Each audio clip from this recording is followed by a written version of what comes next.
Hi, how's it going everyone? My name is Phil Peterson, welcome to this video. Now we're going to address some very important issues that I believe are sitting on the tips of everyone's tongues these days. It's a very pertinent issue that we're going to talk about in this video, and my aim with this video is to take where you are as you are in the world at this moment and basically just pick you up, turn you a little bit like that, put you back down so that you've got a different perspective, you look at things a little bit differently, and you can use that perspective to achieve better things. So there's a lot to get around in this video, and there's a lot to get around before we can actually talk about what hacking reality is, the techniques that we use and what we can do to manipulate reality with our minds and with our consciousness and with our actions. And that is what hacking reality is, for the benefit of humanity, not for the benefit of you, not for the benefit of me, but for the benefit of everyone. So, what is it? Why do we need to hack reality? What is it that there is a problem with? What is it that humans have got a problem with? Why is it that Jesus, Buddha, and all of the other spiritual leaders and teachers have got a different perspective and act differently? And what is it that they're all trying to make us work towards? Now, you might have heard of the quote in the Bible saying that the devil's greatest trick was fooling the world into believing that he didn't exist. Now, it's of my, from all the countless research and stuff that I've done over the last year, it's my understanding that the devil is not some separate entity out there. Well, it is a separate entity technically, but it's not a separate entity out there. The devil is actually within every single one of us, and essentially I would class the devil as our egos. So, if we think about that, yeah, what is your ego? Is your ego you? Now, I would say in an argument that your ego is a false representation of your reality. So what it means is everything that you've experienced up to this life, everything you've been through, everything that's happened to you, everything you've done to someone else, every memory you've got, even whether it's good or bad, whatever, it's all stored into your brain, into a library, and basically you can call upon those thoughts, you can call upon those memories to live your life. But the problem that humans do is they don't see their brain as a tool for them to use in the world.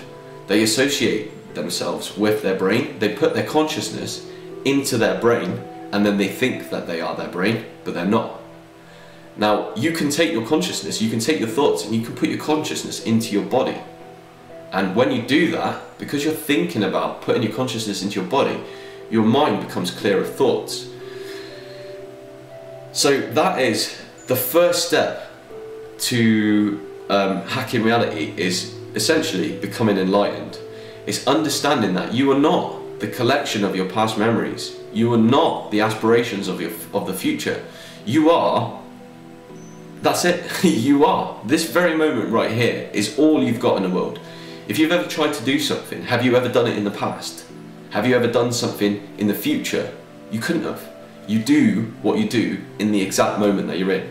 Now, let me put all this into context so that it's perhaps a little bit more easy to understand and you can see what I mean and why it's such a big problem for us as humans. So let's say that you were out in a field and you were stood just on the field on your own, there's no one about, and you're out there, nice freshly cut grass, there's little patches of flowers, you can see some yellow flowers, some white flowers.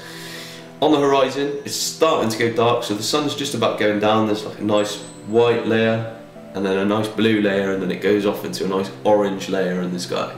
You can hear all the birds singing, you can smell the fresh air and the freshly cut grass. You're completely soaked up in the moment, and that is, you're completely immersed. Your consciousness is not in your body, your consciousness is not in your mind. Your consciousness is everywhere around you. Your consciousness is out there. Okay? So if I was going to sneak up on you at this point, would you be distracted, or would you probably hear me sneaking up on you, turn around and prevent whatever it is I was going to do to you? Probably going to try and scare you or something. So that is living consciously. Now think how rare it is in your life that you live consciously. How often is it that you're completely immersed in a situation where you're talking to someone and you're not thinking about what you're going to say next? You're not worrying about what you're going to have for dinner. You're literally in tune with what they're saying.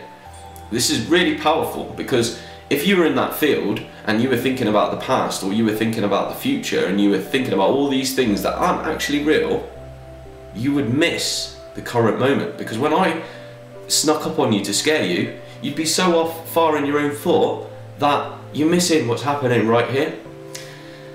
And that is the problem with the world. If you monitor how much you submit to your thoughts, how much you let your thoughts determine who you are as a person, that is what's wrong with the world. You need to waken up. You need to, it's called enlightenment. Enlightenment, if you look up the definition, it's been here on planet Earth for you to look up the whole time. Enlightenment is the moment when someone realizes that they're not their own teacher. You're not. You haven't taught yourself to be the person you have. Well, you have subconsciously, but the whole point is not to identify yourself with your experiences. The whole point is to be separate, to be a separate entity, observing your ego. If you observe your ego, it will disappear. A separate entity, observing your thoughts, so that you step out of the world that you live in and you become a part of it. And you're not thinking, you're not in the past, you're not in the future, you are deeply in the moment. And that is the problem with the world at the moment. If you think about it, we've got a constant choice between love and fear. Yeah? What is fear? Fear is false evidence appearing real. And fear is the primary state for anyone on planet Earth. But all of this whole spectrum of human emotions can be boiled down into two categories: love and fear.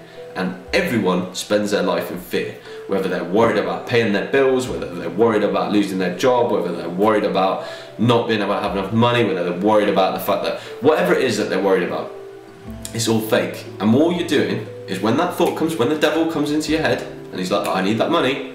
Oh, how could I get the money? Oh, you could get the feed the cycle in your head. Start feeding the thoughts, which then starts influencing how you feel. This is a self-destructive thing. This is what the devil is doing. He is eating us from the inside with our own minds. And the whole point of hacking reality is so that you step outside of your mind and into the present. And don't let your mind dictate what you're going to do, who you are as a person. And the thoughts that you get in there, just watch the thoughts. They're not you. So hopefully this video has made a bit of sense to you. Sort of been able to understand a little bit of what I'm talking about. This is going to set you up and put you in the right place so that you can understand how to hack reality. But before you can hack reality, you need to ensure that you can spend as much time as you can in reality, and that requires training. Now, the thing that I've been doing is a very good technique to become part of the moment is, if you stand there and just nice and quietly just absorb what's going around you, and then listen for silence. So if there's someone talking, just listen to the silence in between his voice or her voice. If there's something going on, a car drives by, let the car drive by, but then listen to the silence afterwards. And because you're listening to silence, you're listening out for the silence, you're putting your body in a calm state so that it can perceive that silence. And just the fact that you're stood completely quiet, not thinking, and perceiving silence means that you are connected with the current situation that you're involved in. It's very counterintuitive, and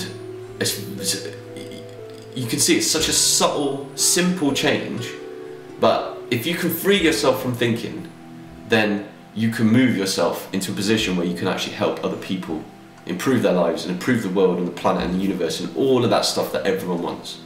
So hopefully this video has made a little bit of sense and I haven't rambled on and confused you anymore. Thanks for watching. Hit the subscribe button below because there's going to be plenty more videos, and I've got a new blog coming on the way. Like I said, this is just an intro, but thanks for watching and I'll see you next time. Cheers.